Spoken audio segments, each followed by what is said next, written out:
রাজস্থানের রুক্ষ মরুভূমি আর প্রখর রোদ এর মাঝেই স্বস্তি পেতে পানিতে নেমে খেলছে হাতির দল।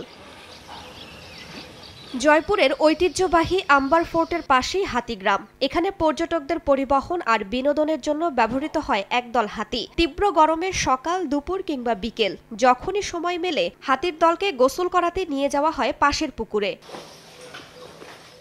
শুধু তাই নয়, গরমে বিশেষ নজর দেয়া হচ্ছে হাতির খাবারেও। শরীর ঠান্ডা রাখতে কখনো তরমুজ, কখনো খেজুর, কখনো বা আখ খাওয়ানো হচ্ছে। গরমের সময় হাতিকে আমরা তরমুজ, বাঙ্গি, আখের মতো মৌসুমি ফলই দেই। এতে শরীর ঠান্ডা থাকে, পানির ঘাটতিও হয় না। প্রতিদিনই তারা নির্ধারিত সময়ে এসব ফল খায়, তারপরেই শুরু হয় পুকুর যাত্রা।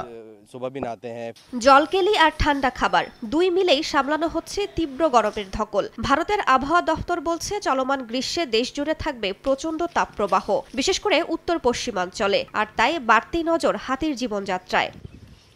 রাইসা জান্নাত, সময় সংবাদ।